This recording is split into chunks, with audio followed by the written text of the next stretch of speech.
Hi guys, it's Kelly Ledival here and I'm back with another video for W+9. Today we are doing some brightly colored lilies because honestly I need a break from the winter cards. So we're using Tropic Fever, Basic Labels, the Be Merry, I know it's a Christmas set, and the Sympathy Lilies. But I'm not really using any of the things that like the themes that they're intended for, because you guys know I'm a big fan of getting more out of the stamp sets that you buy. So here I am. This actually, the way the card carded. Wow, Kelly, the way the card started out. Enunciation is important, guys. Like, so people can understand what you're saying. Anyway, the way that I started was I stamped in black. And then I stamped my mask in black. And my intent was to use a ink blending tool with this Lake House ink to go around it. But what I discovered is the black ink that I used, which is a Copic safe ink, actually smeared. It didn't dry down all the way, and so it smeared off of my mask, and it made my background like this grayish blue, which could be pretty for something else, but it was not what I was going for. So ignore the background. I have a fix for that. You guys know I think everything is fixable, and this in fact totally is, and it's simple. So we're going to get right into the Copic coloring. You are going to notice that I'm starting backwards. I'm actually starting from my darkest color. The reason I'm starting from my darkest color is because I wanted my lilies to change colors. So Googling lilies, which you guys know that I do, whenever I'm coloring an image, I wanted to see what colors they came in. And they did have some really, really like purple to orange ones. So I wanted to do kind of a play off that. When I first started, I had the RV09, or I'm sorry, V09, 06, 04, a RV04, a YR04, a Y38, and a Y08. After I did the first petal, and you might have to go back over this a couple of times to make sure everything blends correctly. After I did the first one, I very quickly realized that when the Y38 went over top of the RV04, it basically made the YR04 color. So from here on out, I'm just going to leave it out because I didn't need it. I didn't need it to get a good blend. So here, when I was coloring the one petal, I realized that I kind of missed the petal that was on, like the part of the petal that was on the side. So I have to go back in and color that. I'm not going to, because it's the same thing over and over again, I'm going to show you a couple of different petals, but I'm not going to show you everything because I colored them all the same way. So with each color, I am going over the other color that was ahead of it. So I'm putting down the V09 and then I'm going over that with the V06. And then I'm going over all of that with the V04.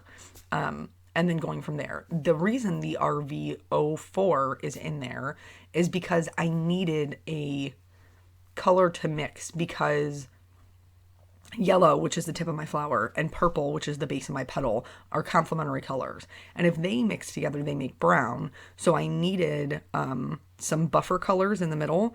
And I knew that I wanted it to be more like a bright orangish color because I think that's super pretty with purple. But I needed that pink in the middle to kind of be a transition color for me. And then I'm still doing the same thing that I always do, which is, coloring along the shape of the petal. So rounding my strokes, like for this one that kind of is bowed out.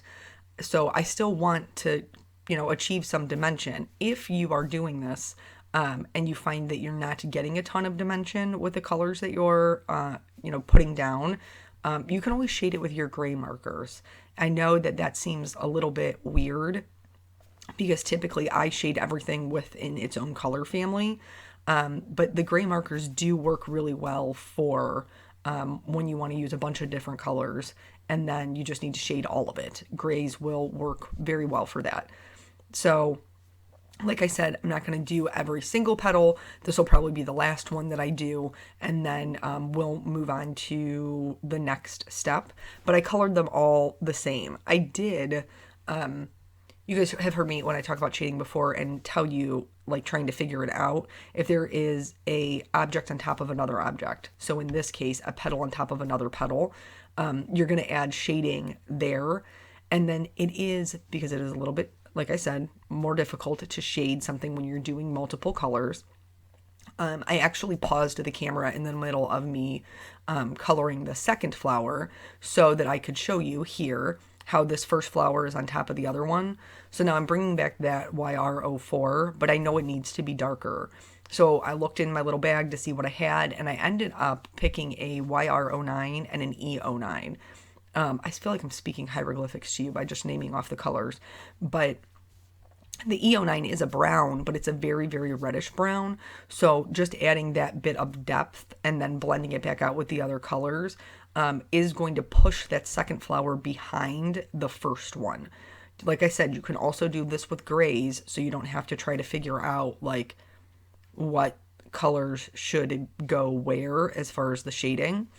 That was really the only one that I had to add any extra colors to. And then I'm going to move on to the leaves. For the leaves, I wanted them to, I guess I didn't want them to just be plain green. They are still just green, but I tried to add a little bit of something to them by putting in some veins along in the, I guess like, just along like the center of it. So you'll see as I'm coloring, I'm adding shading underneath the petal because one object on top of another. But I'm also kind of pulling out little sections of color along the entire front of the leaf. So that way it's going to add just a little bit more interest. And really, I don't want it to compete with the changing color lilies we've got going on here. But I do want it to complement it. And I didn't want them to be too simple. So I'm, like I said, this one I am doing the way I normally color, lightest to darkest, darkest to lightest. And then I'm just going over those same areas. And then when I go back, I'm extending them out. I'm extending out the longer lines almost finally on the third color, I think, like I almost connect them to the outside edge. And then just fill in a little bit of that center so that the highlight portion is just a very small area that's in between them. Sometimes when you go over darker colors with lighter colors, the RV Zero family is notorious for this. It picks up quite a bit of the other color. And I did find that was happening for me with the YG01 and the YG03. So I ended up going back in with the 03 and just putting down a little bit more color so it didn't look so washed out. And then I did all the leaves like that. Everything the same. I went back in with the 17 too. Look, see, and I probably went in with the 67 as well because I can look at it and see that I don't like how dark it is in the middle. So, my apologies. I colored it a couple of days ago and it's just been a little bit crazy trying to get the video edited. For the center of them, I am doing yellows and oranges just in the middle. That's what, when I looked at the pictures on Google, that seemed to be what most of their stamen was. So really just kind of leaving the yellow at the top of the stamens and then, putting more of the orange at the bottom. I wanted to make sure my colors really blended nicely, and I'm going to be honest, my images felt a little bit flat, so I am going to go in and add some details with my colored pencils. I just use Prismacolor pencils, and you want to make sure that they're sharpened, that the tips are to a point, and then I'm going to use this to kind of extend out the color into the next color so that they blend a little bit nicer together. Don't be afraid to take your purple up into your pink and orange. Don't be afraid to be able to take your yellow and your orange down into your pink and purple. It's going to help them blend better. Now, I do want to tell you, so I outline all of my images. You guys know that. I like a bold pop of black, especially with a bright color like something like this. But if you put down too much colored pencil, it's very difficult to outline them with a marker. You may, if you put down so much colored pencil that you have that, wax build up, you may have to outline them if you want to with a black colored pencil. Sometimes I have done that in my other coloring. This one, my marker ended up being fine. The EK Success Journaling pen, that ended up being fine. It wasn't a big deal. I didn't put down so much colored pencil that it was an issue, but I also forgot to film it because I was right on top of it. There's so many like little lines. So I had paused it and then I figured, well, I would just show a snippet of it, and then I forgot it because I got so involved in what I was doing that I forgot to turn the camera back on. So that's my bad. And then I did the same thing for the leaves with just two different green colors, just kind of darkened up those areas and then blended them out a little more. I feel like the colored pencil did make a much bigger difference in like kind of extending the colors, like the purple pinkish color at the base, and getting them to blend a little bit more nicely. Yeah. So life has been a little bit, just with the holidays and stuff. I went over to my mom and dad's last night, to play. I got Rummy Cube. I don't know if you guys ever played that. My grandmother and I logged so many hours playing Rummy Cube when I was growing up. But I went over there to play Rummy Cube with my mom. And then, of course, Peanut wanted to play, and then he quit halfway through, and it was it was fine. But so we did that. But while we were playing in that game, they have wild tiles.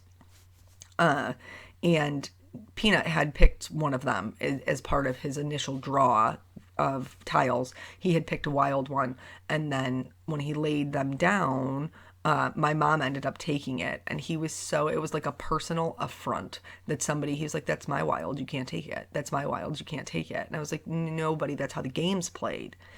And he was like, no, but it's mine. Like, actually got out of his seat, walked around the table, and tried to take it back from my mother. It was hysterical. He just could not understand why he couldn't keep his wild tile, because those were his. So this background is a little bit more of what I was thinking, something a little bit brighter.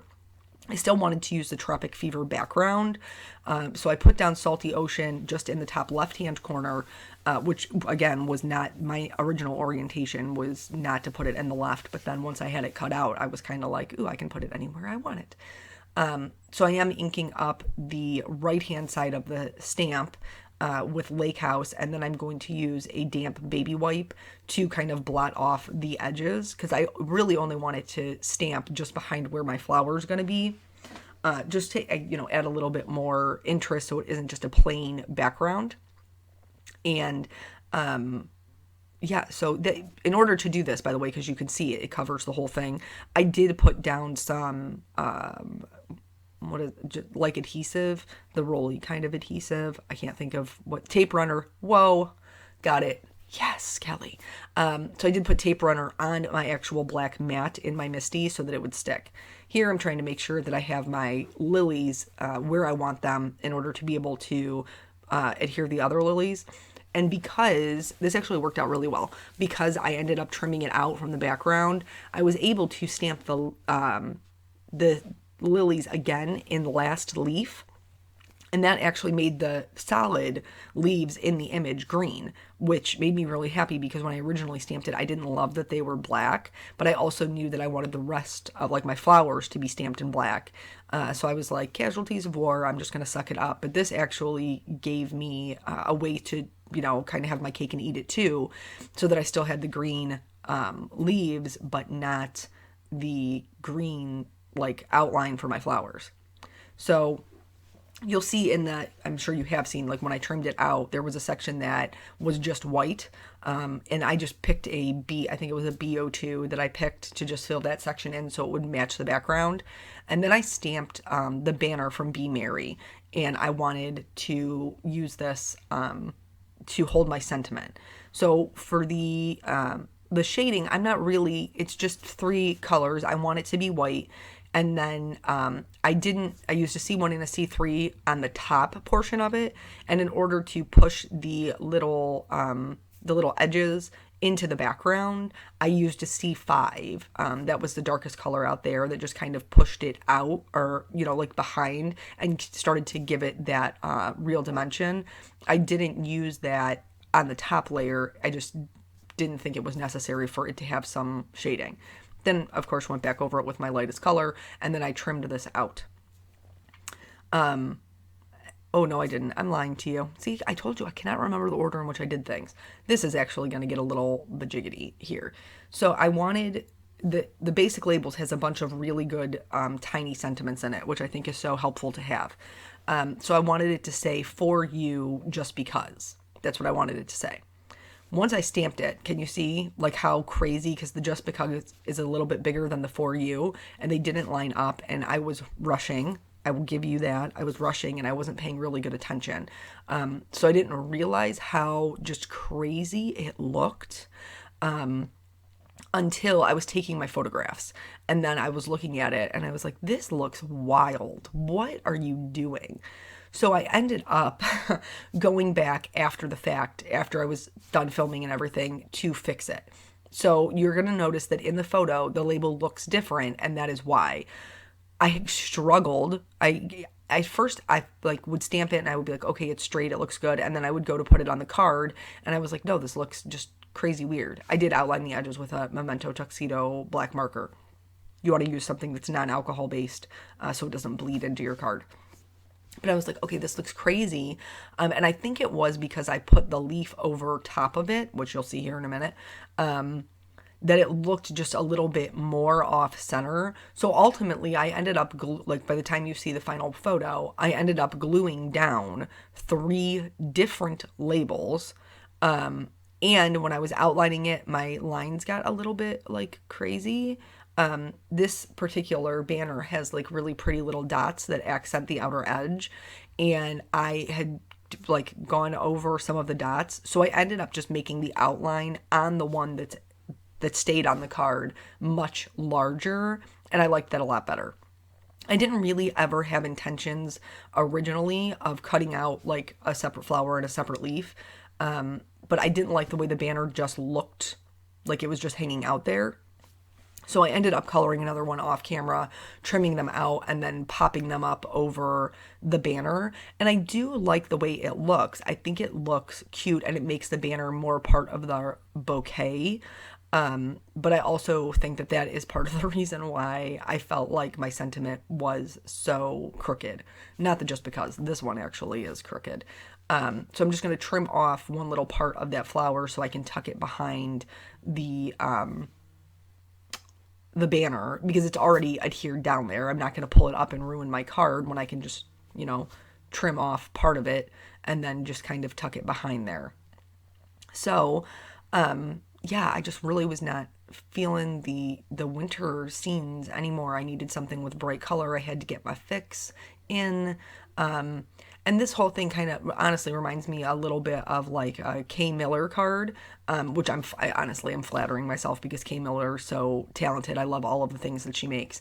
But just very bright colors, blue background, that whole thing is what I mean when I say Kay Miller. So that is pretty much the whole card. You'll see the final photo here in a second about the way the banner looks. So thank you guys so much for joining me, and I will catch you on the next video. Bye.